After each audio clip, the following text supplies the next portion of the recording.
कितनी बार रिपीट हुआ है ना। कुडुक, इस पे पहले भी क्वेश्चन आ चुका है, एनसीईआरटी में हम पढ़ते भी हैं। कुडुक क्या है? लैंग्वेज है, भाषा है, कहाँ के लोगों की? याद कीजिए जरा, फटाफट से बताइए। अलग अलग जगहों की भाषाओं पे चर्चा हम पहले कर चुके हैं प्रीवियसली, बताइएगा, समझेंगे चीजों को। इससे पहले कि याद तू आए, हाँ ये फालतू फालतू बातें तो मैं इतनी बढ़िया कर लेती हूँ, ये 90s के गाने मेरे दिमाग से उतरे नहीं है। देखिएगा, अगर हम बात करें, ये अटक क्यों गया, अगर हम बात करें, है ना, लाइक शेयर आप करते रहिएगा, शेयर कर दीजिए उन लोगों के साथ जो तैयारी कर रहे हैं। कुडुक की अगर हम बात करें तो कुडुक है झारखंड की भाषा, ना तो ये असम की भाषा है, ना अरुणाचल, ना मिजोरम, ये है क्या, झारखंड की भाषा है। झारखंड में रहने वाले लोग कुडुक भाषा बोलते हैं, ये हमने एनसीईआरटी में पढ़ा हुआ है।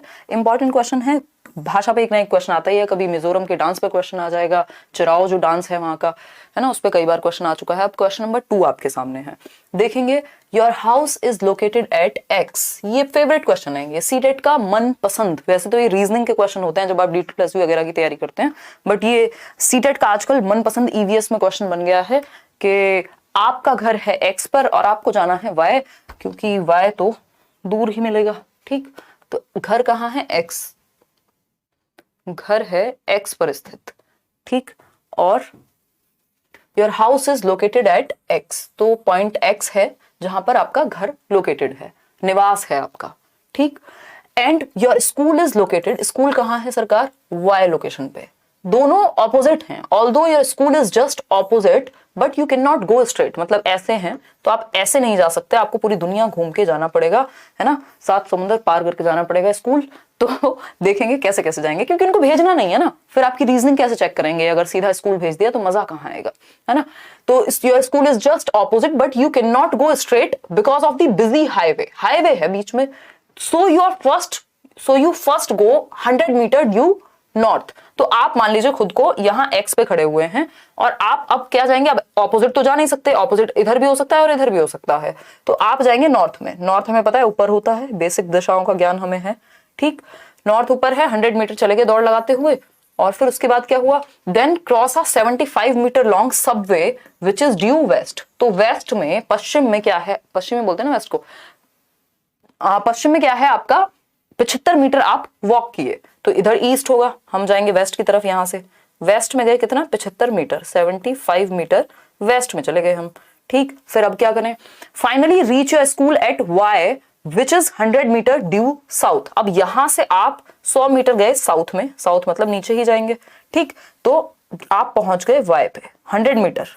100 मीटर, क्योंकि 100 मीटर ही यहां गए थे, 100 मीटर ही यहां गए थे।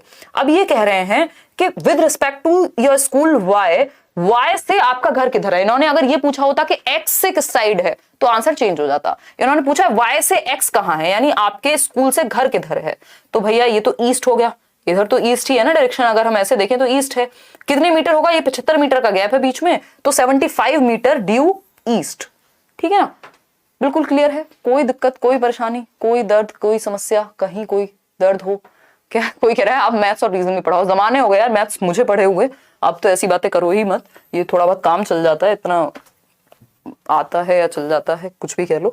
सी option is the right answer, 75 metre due east, यानी पूर्व की तरफ आपको जाना है 75 मीटर, ये बेसिक ज्ञान हमारे दिमाग में होना चाहिए कि ये नॉर्थ होता है जिसको हम उत्तर कहते हैं, साउथ जिसको हम दक्षिण कहते हैं, ईस्ट यानी पूर्व और वेस्ट यानी पश्चिम, ठीक है, कोई दिक्कत परेशानी, चलिए, और ये इसके बीच में नॉर्थ ईस्ट फिर साउथ ईस्ट, ये सब छोड़ देते हैं, आगे बढ़ जाते हैं इसी बात पे। क्वेश्चन नंबर 3 देखिए, एक और ऐसा ही गणित का सवाल कह लीजिए आप इसको, या टाइम टेबल वाला सवाल कह लीजिए, डिस्टेंस वाला सवाल कह लीजिए, जो कि आता ही है, आता ही है, क्या कह रहे हैं, अच्छा इनको, मेरी वॉच को मेरी ही साउंड जो है बहुत ज्यादा डेसिबल पे लग रही है, तो बताओ हद हो गई, मतलब क्या ही करें अब। देखिएगा एक बार फटाफट से बताइए, डीएलएड की हूं और ग्रेजुएशन भी कंप्लीट है, क्या पेपर 2 भर दो भर दो भर दो तबस्सुम, क्योंकि कई बार कई जगह पर अलग अलग स्टेट में अलग अलग एलिजिबिलिटी के क्राइटेरिया होते हैं, तो उस केस में आप भर दीजिए, कोई दिक्कत नहीं, पेपर 1 पेपर 2। क्वेश्चन नंबर 3 देखिए और जवाब दीजिए, जवाब दीजिए। अ ट्रेन एक रेलगाड़ी है, स्टार्टेड फ्रॉम नागरकोइल, नागरकोइल से शुरू हुई 5 जून 2020 को, अब से 2 साल पहले, सुबह के 4:15 पे, भाई 24 आवर टाइम फॉर्मेट जो है इनका होता है 24 घंटे वाला, जिसमें 12 के बाद 1 नहीं बजता, 12 के बाद 13 बजते हैं, ठीक, तो ये जो बात है हमारी सुबह के 4 बजे। भाई सिंपल है ना, 24 आवर फॉर्मेट में 4:15 लिखा है, यानी सुबह के 4 होंगे। तो ये सुबह के 4 बजे गाड़ी चलती है एंड रीच्ड गांधीधाम, जो कि गुजरात में है, हमने पढ़ा हुआ है एनसीईआरटी में। तो गांधीधाम पहुंचती है कब? 7 जून को, यानी 2 दिन बाद। कब? सुबह के 3:15 बजे, यानी कि वो पूरा राउंड फिगर नहीं हुआ। तो 5 जून से चली 6 जून तक, सुबह 4:15 बजे तक, 24 घंटे हो गए। 6 जून से 7 तक चली, सुबह 4:15 की जगह 3:15 तक गई। तो 48 घंटे में 1 घंटा कम है, बस 47 घंटे चली गाड़ी आपकी। और कितने डिस्टेंस कितना कवर किया? 2640 किलोमीटर। तो टीडीएस से हम याद करके रखते हैं, और वो टीडीएस क्या है? Time is equal to distance upon speed. ठीक, तो अगर हम बात करते, उल्टा कर दिया शायद मैंने, टाइम को नीचे रखेंगे, डीटीएस होता है जो भी है। तो हमारे पास डिस्टेंस क्या है? 2640 और घंटे लगे हैं हमारे 47, इतना हमें पता है। तो ये डिस्टेंस हो गया और ये टाइम हो गया। एसडीटी होता था जिसको हम याद करते थे, तो स्पीड हमें पता लग जाएगी कितनी रही होगी। ठीक है, एसडीटी, टीडीएस नहीं एसडीटी। तो अगर हम बात करें स्पीड निकालेंगे, यहां हम देख रहे हैं सब में 5 है, यानी अगर हमें 47 का टेबल नहीं आता होगा, ऐसा मैं मान ही लेती हूँ क्योंकि मुझे भी नहीं आता, बट मेरे में इतना कॉमन सेंस है कि हमें पता होगा कि भैया 5 जा ही होगा, ये है ना, पंजे ही होगा। तो 47 पंजे अगर हम करेंगे तो 234 और समथिंग निकल करके आ जाएगा, और फिर उसके बाद हम इन में से जो मन करे आपका। बट जब आप 47 5 जा करेंगे तो 234 और समथिंग आएगा, उसके बाद ये 290 बच जाएगा जब कट करेंगे, यानी 29 बचेगा। और 290 का मतलब है कि हमें 6 पे ही जाना पड़ेगा, 4 पे नहीं जा सकते, 2 पे नहीं जा सकते, क्योंकि 47 पंजे में हमने क्या किया था? 234 लगे थे, तो हमें उससे ज्यादा ही चाहिए। तो ये कॉमन सेंस है कि 6 ही आएगा इसके बाद। तो ये 56 पॉइंट समथिंग आ रहा था, मैंने कैलकुलेट करके देखा था जब, तो आंसर हो गया आपका सी ऑप्शन। ये तो बेसिक गणित है, बेसिक। ठीक, आगे बढ़ेंगे क्वेश्चन नंबर 4 पर। अब इस तरह का कोई और सवाल मेरे ख्याल में नहीं है, ये सेट जब मैं देख रही थी। बताइएगा एक बार, क्वेश्चन नंबर है 4, मजेदार questions. The best period for the people of Bihar, Bihar के लोगों के लिए मस्त मौसम कब होता है मधुमक्खी पालन का, बी कीपिंग का? बताइएगा। ये भी आपकी एनसीईआरटी में गिवन है और ये क्वेश्चन मल्टीपल टाइम्स पूछा जा चुका है। हम कह सकते हैं मोस्ट इंपॉर्टेंट है, लगभग हर बार या पता नहीं कितनी बार। जब से मैंने सीटेट देना शुरू किया था बचपन में, 2014-15 की बात है, 14 में फर्स्ट ईयर में दे दिया था, हाँ, तब से आज तक ये क्वेश्चन पूछा जाता रहा है, टाइम एंड अगेन। ठीक है जी, कोई दिक्कत हो तो बता दीजिए, नहीं हो तो भी बता सकते हैं आप, बट अभी तो आपको जवाब देना पड़ेगा। 2018 में कंप्लीट हुआ है, क्या कंप्लीट हुआ है? ग्रेजुएशन। डीएलएड 2017-19 का सेशन है। मेरी 6 to 8 वाला पेपर दे सकती हूँ, मतलब आपने बीच में ही शुरू कर दिया था मैडम, तो इस केस में आपके साथ पंगा हो सकता है अफरोजा, है ना, क्योंकि बट अब तो डिग्री डिप्लोमा एक साथ अलाउड है। भर दो यार, भरने में क्या जा रहा है? पहले से गारंटी तो अभी कोई नहीं दे सकता, बट हाँ, आपको एक साथ नहीं करने चाहिए थे, ऐसा कई लोग करते हैं। हम लोग 12,000 लोग जुड़ चुके हैं और लाइक किया है सिर्फ 4,000, 3.9K लोगों ने, तो ये बहुत ही नाइंसाफी है। मेरे आंसू आ गए हैं ये देख के। एससी कैंडिडेट्स के लिए ग्रेजुएशन में 5% रिलैक्सेशन है क्या? मैंने बीएड किया है, हाँ हाँ होगा होगा, और देख लो एक बार। चलो आगे बढ़ते हैं, इतनी बात है, आगे बढ़ेंगे। बहुत सारी बातें हम कर चुके हैं, अब और बातें नहीं करेंगे। तो इसका सिंपल आंसर है अक्टूबर टू दिसंबर। ये आपकी एनसीईआरटी में लिखा हुआ है, मैं अपनी मर्जी से बना करके नहीं बता रही हूँ। ठीक, तो एनसीईआरटी की समरी अगर आपने चैनल पे नहीं देखी है लेट्स लर्न पे, तो देख लीजिए। अदरवाइज मैं कुछ बड़े बड़े सेशन लगा करके 1-2 दिन बाद से आपकी एनसीईआरटी ईवीएस की Hindi pedagogy, English pedagogy 1-1, 2-2 session में निपटा देंगे सब। ठीक, तो अक्टूबर टू दिसंबर है इसका सही समय। B option is the right answer. देख लीजिए आपने कितने % लोगों ने सही उत्तर दिया। एक बहुत ही प्यारा आंसर जिसके लिए हम ये डब्बा लेकर के आए थे, I mean packet, cover, whatever you want to call it. ठीक, पाउच, है ना। क्वेश्चन नंबर 5 देखिए, Velcro is used to stick together many things. Who among the following got inspiration from nature to make Velcro? यानी कि Velcro का उपयोग बहुत सी चीजों को एक दूसरे के साथ चिपकाने में किया जाता है। निम्नलिखित में से किसने प्रकृति से प्रेरणा लेकर Velcro को बनाया? आपको याद होगा एक चैप्टर है एनसीईआरटी में जिसमें बात क्या होती है, जिसमें बात ये होती है कि आप कुछ तो एक जगह से दूसरी जगह चिपक के फर के थ्रू, जानवरों के, इस तरह की एक स्टोरी है ना। तो वो उससे आइडिया आया एक व्यक्ति को जिनका नाम जॉर्ज मेस्टल था। आंसर मिल गया होगा आपको अब तक। तो जॉर्ज मेस्टल को आइडिया आया, उन्होंने उनको स्टिक करके एक ऐसी चीज बनाने का प्रयास किया जिसको हम बेल्ट्स में, जो हम सैंडल्स बोलते थे, जिनको आजकल हम और कुछ भी बोलने लग गए थे, और इस तरह के चीजों में चीजों को आपस में चिपकाने के लिए वेलक्रो का यूज करते हैं। ये वेलक्रो है, आवाज करता है बहुत इरिटेटिंग, है ना। चिपक जाता है एक दूसरे से। तो ये है वेलक्रो आपका, देख पा रहे होंगे आप, नहीं देख पा रहे हैं तो देख लीजिए, इससे ज्यादा पास हम आकर के नहीं दिखा पाएंगे। खैर छोड़ दीजिए इस बात को, ये माइक रखने के लिए है तो माइक इसमें से गिरता नहीं है। क्यों? क्योंकि जॉर्ज मेस्ट्रल की बदौलत हमें क्या मिल गया था? वेलक्रो मिल गया था, तो हमने इसको ऐसे चिपका दिया। ठीक, आप अपने टूटे हुए दिल को नहीं चिपका पाएंगे, ये बहुत ही विडंबना है, वेलक्रो वहां यूज नहीं हो पाएगा। देखिएगा, अगर हम बात करें तो ये जॉर्ज मेस्ट्रल का जवाब होगा इसका सही आंसर। एनसीईआरटी में इन पे स्टोरी है कि कैसे इन्होंने देखा नेचर में जो कुछ बीज हैं वो स्टिक कर जाते हैं, इस तरह की एक स्टोरी है। ये जॉर्ज मेंडल जो हैं वो पी मटर वाले हैं, है ना, फादर ऑफ हेरिडिटी कहते हैं इनको। रोनाल्ड रॉस वो मच्छर वाले व्यक्ति हैं जिन्होंने मलेरिया के बारे में पता लगाया था, एनसीईआरटी में कहानी है इनकी। इजाक एसिमोव पे हमारा कोई फोकस नहीं है। ठीक है, आगे बढ़ेंगे। जॉर्ज मेस्ट्रल, चलिए C option was the right answer. Velcro याद रखिएगा, क्वेश्चन इस पे दोबारा पूछा, इससे पहले भी आ चुका है आई थिंक। क्वेश्चन नंबर 6 है, which one of the following is a union territory of India. हमें पता है जब से मैप पे 1 से 2 क्वेश्चन मिनिमम आते हैं, आज से नहीं जमानों से आते हैं मैप, और एक आपका डायरेक्शन का क्वेश्चन और एक आपका मैपिंग स्किल से रिलेटेड आता है वो भी। ठीक, तो ये मैप वाला क्वेश्चन आता ही आता है कि इंडिया में कितने स्टेट हैं, कहाँ कौन सी डायरेक्शन की बात पूछेगा कि अच्छा ये नॉर्थ में है, साउथ में है, नेबरिंग स्टेट्स कौन से हैं। तो मैप अपने घर में लगा लीजिए, दिल में लगा लीजिए, सामने स्क्रीन पे लगा लीजिए, फोन पे लगा लीजिए, ताकि मैप में दिखता रहे कि जम्मू एंड कश्मीर के बराबर में ये है, पंजाब यहाँ है, उत्तराखंड यहाँ है, तो थोड़ा सा आइडिया रहेगा। तो अगर हम बात करें तो भारत में कौन सा भारत का संघ या केंद्र शासित प्रदेश है, बताइएगा। आज लाइव देख रही हूँ बहुत टाइम के बाद, बेबी हुआ है तब से टाइम नहीं मिला। आकांक्षा आप बहुत बढ़िया करोगे जीवन में, मुझे याद हो, आप पहले बहुत कमेंट करते थे, ठीक है ना, बहुत अच्छा करोगे। होपफुली आपका जो बच्चा है वो हेल्दी हो, देखिएगा, और आपसे इंस्पायर्ड रहेगा ही क्योंकि आप इतनी मेहनती हैं। देखिए, अगर हम बात कर रहे हैं यूटी की, तो इनमें से कौन सा केंद्र शासित प्रदेश है? अरुणाचल प्रदेश जी नहीं, मणिपुर नहीं, मेघालय नहीं, ये सब स्टेट्स हैं। यूटी जो है वो जम्मू एंड कश्मीर है, पहले नहीं हुआ करता था, अभी जब ये बाइफर्केशन और ये सारी चीजें हुई तब जाकर के जम्मू एंड कश्मीर और लद्दाख ये यूटी बन गए, ठीक है ना।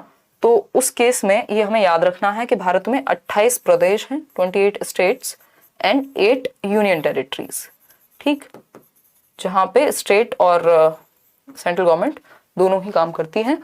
तो 8 यूटीज हैं, 28 स्टेट्स हैं, जिसमें लेह हुआ या लद्दाख हुआ, जम्मू एंड कश्मीर हुआ, दिल्ली है, चंडीगढ़ है, दमन एंड दीव, नागर हवेली जो भी है वो सब है, ठीक। चलिए खैर आगे बढ़ते हैं। तो ये आंसर इसमें डी ऑप्शन था, क्योंकि ये जो चेंजेस हुए हैं उसके बाद से इस तरह के क्वेश्चन इन्होंने और पूछे हैं ताकि आप कंफ्यूज हो। क्वेश्चन नंबर 7 देखिएगा, क्वेश्चन नंबर 7 देखिएगा, क्या कहता है, which one of the following states of our country has mines of aluminium. देखिए एल्यूमिनियम को बहुत प्यार करते हैं कौन, सीटेट वाले या सीबीएसई वाले। तो ये एल्यूमिनियम पे हर बार एक क्वेश्चन डाल देते हैं, कभी कि ये एल्यूमिनियम किसका मिक्सचर है, दादर नगर हवेली, बिल्कुल।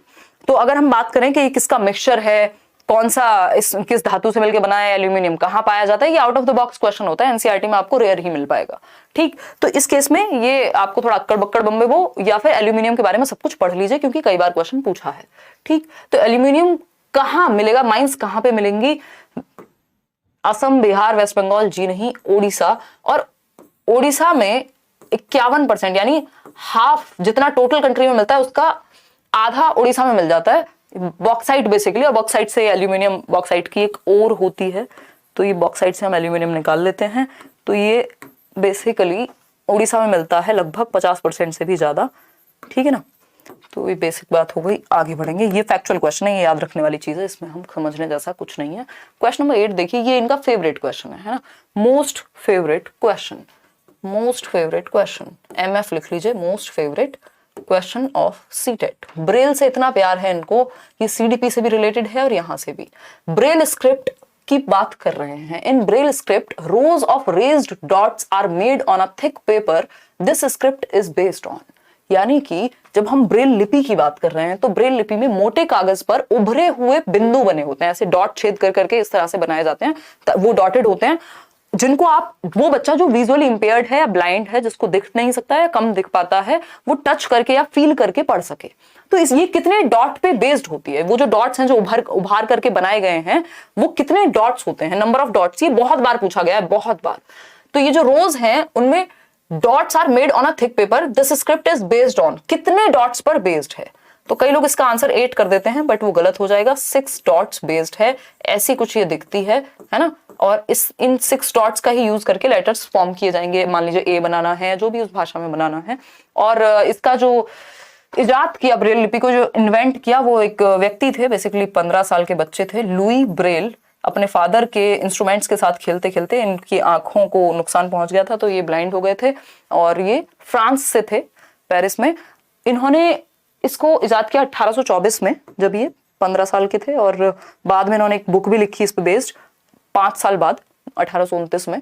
बट इतना हमें डिटेल में क्यों ही जाना है, एनसीईआरटी में इनकी कहानी पूरी दी हुई है। नोट्स में कब दे रही हूँ? अगले 3 दिन के अंदर अंदर नोट्स आपके सामने ऐसे प्रस्तुत होंगे, ठीक है? काम चल रहा है नोट्स पे। तो 6 डॉट्स यानी 6 डॉट्स बेस्ड है, लुई ब्रेल ने दी थी, लुइस ब्रेल भी कह सकते हैं आप भारतवर्ष में। क्वेश्चन नंबर 9 देखिएगा एक बार, प्यारा सा सवाल है। क्या कहता है? Many steps are needed to grow union है, ये पेपर में भी यही दिया हुआ था, मैं बड़ी शॉक हुई थी ये देख के। अनियन क्रॉप होगा, ये ओ होगा, ये यू टाइप हो गया। सीटेट वालों से भी ऐसी टाइप हुआ है, हमारे टाइपिस्ट जी की इसमें कोई गलती नहीं है। इस बार सीटेट ने टाइपिंग मिस्टेक भर भर के की है ना। उन्होंने कहा पेपर भी तुम दो, पढ़ के भी तुम आओ, और गलती हम करें तो उसका भी ध्यान तुम ही रखो। कौन? एस्पिरेंट्स, है ना। खैर, तो many steps are needed to grow onion crops, consider the following steps and select the option in which these steps are given correct order, in correct order. तो इस केस में आपको हिंदी में पढ़ लेना चाहिए अगर आपको इस तरह की कंफ्यूजन हो कि प्याज की फसल उगाने के लिए कई तरह के कार्य करने होते हैं। नीचे दिए गए चरणों में विचार कीजिए कौन सा क्रम सही होगा प्याज उगाने के लिए। कभी उगाई है प्याज, है ना? सुबह से ना प्याज बिकी है ना आलू। कौन सा है? कोई तो मूवी ना, वेलकम, उसका बड़ा डायलॉग फेमस है, कांदा या कुछ तो बोलते हैं लोग मुंबई में। चलो खैर, हमें तो स्टेप से मतलब है। किसी ने खेती की हो, खेती करते हुए देखी हो, तो ये कॉमन सेंस वाले स्टेप्स हैं। इसमें ऐसा कुछ नहीं है कि आपने प्याज उगाई होगी तभी आपको पता होगा, या रट्टे लगाए होंगे तब पता होगा। समझते हैं। Digging to loosen the soil, यानी मृदा को खोदकर नरम बनाना पहला स्टेप होना चाहिए। बिल्कुल सही बात है। फर्स्ट स्टेप क्या होना चाहिए कि आप मृदा को खोदकर नरम बनाएंगे। भाई पहले डिग तो करेंगे ना, कुछ भी अगर उसमें उगाना है तो आप उससे पहले डिग करेंगे। खेत भी क्या करते हैं, डिग किया जाता है, या नॉर्मल जुताई बोलते हैं वेस्टर्न यूपी में, तो पहले डिगिंग होगी, ठीक है। Cutting the dried leaves from the top of the onion, यानी प्याज के ऊपर की सूखी पत्तियों को काटना। ये ऐसा नहीं हो गया कि नींव बनाई नहीं और 4th फ्लोर पर डायरेक्ट पहुंच गए, है ना, कि 4th फ्लोर डायरेक्ट बना दिया और नींव नहीं है, तो ये तो बेकार की बात होगी। पहले अनियन बड़ी तो हो, उगाई तो जाए, तब तो उनको अलग करोगे ड्राइड लीव्स से। तो ये तो हवा की बातें हो गई, इसको हटा देते हैं अभी के लिए। सोइंग ऑफ सीड्स, हाँ, जब आपने ये मिट्टी को खोदा था उसके बाद आप क्या करेंगे, बीज बोएंगे, तब तो काट पाएंगे, ठीक। तो सेकंड स्टेप हो गया। वीडिंग, जो भी एक्स्ट्रा फसल है उसको हटा देंगे। तो ये फसल नहीं, बेसिकली खरपतवार जिसको बोलते हैं, वो जो घास फालतू की उगाती है। तो ये थर्ड स्टेप हो गया। प्लकिंग द अनियन आउट, ये 4th स्टेप हो गया। हाँ भैया निकालेंगे, फिर उसके बाद कहीं जाके हम ये कट करेंगे, जो उसके ऊपर का होता है ना, प्याज कभी देखी हो तो ऊपर से हटाना होता है, ठीक। तो ये कहानी सही है। फर्स्ट स्टेप हमारा ए ही रहेगा, सब में ए है, कैसे पहचाने। सेकंड स्टेप हमारा सी है, तो सी, ये दोनों ऑप्शन हट गए, यहाँ पे भी है, ए में और सी में भी है। फिर उसके बाद थर्ड स्टेप हमने कौन सा समझा था, वीडिंग, तो डी कहाँ है, यहाँ है। तो आंसर हो गया आपका सी ऑप्शन, ठीक। आप थोड़ा जल्दी भी कर सकते हैं पेपर में, मुझे तो मजे लेकर के करना है ताकि आपको समझ में आ जाए चीजें, ठीक है ना। तो आगे बढ़ेंगे नेक्स्ट क्वेश्चन पे। क्वेश्चन नंबर 10 देखिएगा। क्वेश्चन नंबर 10 क्या कहता है भाई? क्वेश्चन नंबर 10 कह रहा है, there is a place in our country called cold desert. ये भी क्या है, एमएफ है। एमएफ बोले तो मोस्ट फेवरेट क्वेश्चन है, किसका, सीटेट का। क्यों? क्योंकि ये कोल्ड डेजर्ट इतनी बार पूछ चुका है कि अब तो सपने में भी कोल्ड डेजर्ट आता है ना। वैसे भी कोई हरी भरी जिंदगी है नहीं, तो कोल्ड डेजर्ट आता है सपने में भी। This area is high, dry and flat, यानी एक तो ये ऊंचाई पर है, ड्राई है मतलब सूखा है, और फ्लैट है, ठीक, और कोल्ड भी है, तभी तो कोल्ड डेजर्ट कह रहे हैं ना हम। तो इस केस में हमारे देश में एक स्थान है जिसे ठंडा रेगिस्तान कहा जाता है। यह क्षेत्र ऊंचा, सूखा और समतल है। लेह लद्दाख, क्या है ये, लद्दाख। दार्जिलिंग कहां से सूखा है, इतनी बारिश होती है, शिलोंग मेघालय बारिश होती है भर भर के, कहां से सूखा है ये, शिमला चले जाओ कभी, मिलेगी बारिश, बर्फ सब मिल जाएगा। लेह लद्दाख जो है वो सूखा है, कोल्ड डेजर्ट इसीलिए कहते हैं। D option is the right answer. आगे बढ़ेंगे क्वेश्चन नंबर 11 पर। क्वेश्चन नंबर 11 देखिएगा और फिर बताइएगा कि क्या विचार हैं आपके इस सवाल के बारे में। एक क्वेश्चन ये जड़ों पे भी आता ही है कि किन में बीज होते हैं, किन फलों में या सब्जियों में, किन में नहीं होते हैं। ठीक। अफरोजा क्या पूछ रहे हो, 2021 में पेपर 1 क्लियर किया था, ग्रेजुएशन प्लस डीएलएड कैटेगरी दिया था, कहीं पर प्राइमरी लेवल पे अप्लाई करना समय है डीएलएड एंड सीटेट क्वालिफाई दे सकती हूँ। हाँ कोई दिक्कत नहीं है, उससे तो कोई फर्क ही नहीं पड़ता। आप जहां पे डीएलएड दिखाओगे वहां ग्रेजुएशन क्यों दिखाओगे, जरूरत ही नहीं पड़ेगी, कोई दिक्कत नहीं है। 2021 में किया था तो नो इश्यूज, कोई दिक्कत नहीं है। ऐसा लगता है आप लोग काश मेरे सामने होते, कई बार पढ़ के मुझे ही अपनी मर्जी से सेंस बनाना पड़ता है क्या कैसे लिखा है, इतने खतरनाक तरीके से लिखते हो कई बार। तो बताओ फटाफट से, जल्दी बताइएगा, इससे पहले कि आप गलत जवाब दें मैं इधर आ जाती हूँ। अगर हम बात करें क्वेश्चन नंबर 11 की, तो फ्रॉम द फॉलोइंग फ्रूट्स, कुछ फल दिए हैं, एंड वेजिटेबल्स, कुछ सब्जियां दिए हैं, select those which have seeds inside, उनको सेलेक्ट करना है जिनमें बीज पाए जाते हैं। कॉमन सेंस का क्वेश्चन है ना। एनवायरमेंट में आसपास फल सब्जियां ये सब तो देखी ही होंगी, है ना, या नहीं। तो बिटर गार्ड, उसके अलावा ककम्बर, फिर चीकू, लेडी फिंगर, अनियन, पियर और पोटैटो और टोमेटो। अच्छा जी ठीक है, इनमें से किस किस में बीज पाए जाते हैं। अनियन में तो बीज नहीं पाए जाते मेरी नजर में, ज्यादा मुझे एक्सपीरियंस तो नहीं है खाना या सब्जी बनाने का, बट इतना मैं कह सकती हूँ। चीकू में भी पाए जाते हैं, खाते समय आते हैं। पोटैटो में भी कौन से बीज होते हैं हमने तो नहीं देखे आज तक। ठीक, इसमें पेयर में पाए जाएंगे, नाशपाती में मिलेंगे, खीरा, करेला, चीकू, भिंडी। ऐसा लग रहा है हम सब्जी मंडी आ गए हों। तो यहाँ पे अगर हम आलू को हटा दें और प्याज को हटा दें तो सब में बीज मिल जाएंगे। तो जहां पे भी आलू और प्याज है उसको हम हटा देंगे। अनियन, ये ऑप्शन गलत हो जाएगा। कहीं प्याज दिख रही हो किसी को, आलू दिख रहा हो, ये पोटैटो है तो ये ऑप्शन भी हट गया। बिटर गार्ड, ककम्बर, चीकू, लेडी फिंगर, पेयर और टोमेटो सही लग रहा है। यहाँ पे पोटैटो है, पोटैटो और अनियन जहां भी होगा वो ऑप्शन हम हटा देंगे क्योंकि उनमें बीज नहीं पाए जाते। तो C option is the only right answer. तो ये तरीका है कि हम एलिमिनेट करके बहुत सारे आंसर्स तक पहुंच सकते हैं, है ना। एलिमिनेट करके बहुत सारे आंसर्स तक पहुंच सकते हैं कॉमन सेंस का इस्तेमाल करके। C option is the right answer. आगे बढ़ेंगे नेक्स्ट क्वेश्चन पे।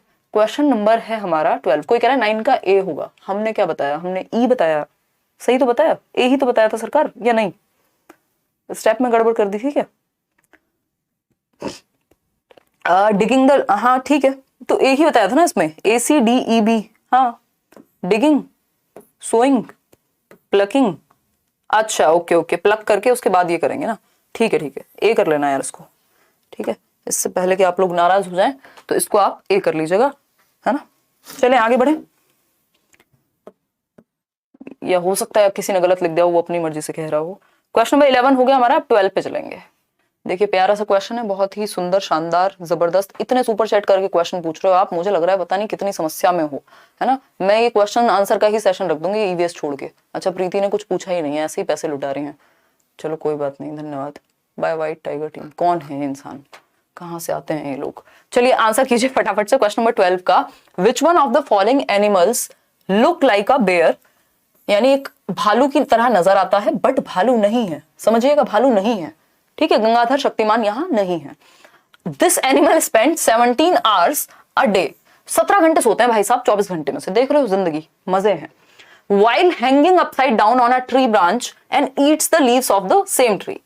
अपसाइड डाउन यानी उल्टे सोते हैं, है ना, स्वैग है तो उल्टे सोते हैं, भालू जैसे दिखते हैं, भालू है नहीं। 17 घंटे सोते हैं 24 घंटे में से। जिस ब्रांच पे हम सोते हैं उसी की ब्रांच खा जाते हैं, जिस ट्री पे सोते हैं। याद आ रही है कुछ कहानी, एनसीईआरटी में बहुत बार पढ़ी है, बहुत बार पूछा जा चुका है इस पे क्वेश्चन। ये भी एमएफ की कैटेगरी में आएगा, यानी मोस्ट फेवरेट। ठीक, and eats the leaves of the same tree. ठीक है, the average life of this animal, भैया 40 साल जी रहे हैं, थोड़ा बहुत भी नहीं। और लगभग मुझे याद आ रहा है कि 5 साल तक एक पेड़ पे रहते हैं, तो कुछ 8 पेड़ में जिंदगी निकल जाती है। आप सोचते हैं दुनिया घूमेंगे आप, हैं। तो ये स्लॉथ हैं, इनका नाम क्या है, स्लॉथ है। पांडा नहीं है, ये स्लॉथ है। ठीक, स्लॉथ कह लीजिए आप इनको। ना ये चिंपैंजी है, ना ये लंगूर है, ना ये पांडा है, ये है स्लॉथ भाई साहब। तो सिंपल सी बात, डी ऑप्शन सही उत्तर है। आगे बढ़ेंगे क्वेश्चन नंबर 13 पर। ये सब एनसीईआरटी के क्वेश्चंस हैं। 13 देखिएगा एक बार, इसमें मैच मेकिंग करनी है। मैच मेकिंग वो वाली नहीं, कॉलम 1 से कॉलम 2 की मैच मेकिंग करनी है, 2 लोगों की नहीं। ठीक, match the locations in column 1। एक तरफ दी हुई है लोकेशंस और दूसरी तरफ दिए हुए हैं क्या, हाउसेस। तो ये किस लोकेशन पे कैसे घर मिलते हैं वो आपको पहचानना है। एनसीईआरटी में ये सारी कहानियां गिवन है। अगर आप भूल गए हैं तो हम जल्दी ही एक सेशन रखेंगे जिसमें सारी एनसीईआरटी निपटा लेंगे। 2 घंटे, 4 घंटे, 6 घंटे या 100 घंटे, समय की हमारे पास कोई कमी नहीं है, है ना। अभी हमारे पास जीवन बाकी है, ऐसा हम मान के चल रहे हैं। ठीक, चलिएगा, बताइएगा आंसर। 18,000 लोग हम लोग जुड़े हुए हैं और लाइक कितने लोगों ने किया? 9,000 लोगों ने। क्या 50% लोग ऐसे ही मजे करने आते हैं? क्या कोई कहेगा हाँ आते हैं, आपसे मतलब है? मुझे पता नहीं क्या हो जाता है रात तक आते आते। चलो एक बार आंसर, ये अटक के क्यों चल रहा है भाई? अटक के क्यों चल रहा है? आंसर करो फटाफट से, वो भी पोल में। देखूं कितने % लोग सही उत्तर दे रहे हैं। पता नहीं कितने % लोग दे रहे हैं, मुझे खुद नहीं पता। लॉगिन ही नहीं किया, नया फोन है, लॉगिन नहीं किया। चलिए खैर कोई बात नहीं, आगे बढ़ते हैं। अगर हम बात करें क्वेश्चन नंबर 13 की, तो असम में घर कैसे होते हैं याद कीजिए। मेरी प्यारी प्यारी मेमोरी स्मृति ये कह रही है कि असम के घर 3.5 मीटर ऊंचे बनते हैं जमीन से, यानी कुछ 11 फीट ऊंचे बनते हैं, क्योंकि वहां बारिश बहुत होती है। बच्चे, जो पहला ही चैप्टर है आपका going to school NCERT 3rd class का, तो वहां पे बच्चे जो हैं वो बैम्बू के ब्रिज से और पता नहीं कैसे कैसे जाते हैं, क्योंकि बारिश बहुत होती है। तो असम के घर तो ऊंचाई पे बने होंगे कहीं, elevated houses made on bamboo pillars, बिल्कुल सही बात है। यानी मिट्टी के घर, कंटीली झाड़ियों से बनी छत होती है। ठीक है, कौन सी भाषा है ये? हाँ, ठीक है। सेकेंड ऑप्शन है, 3rd है भैया।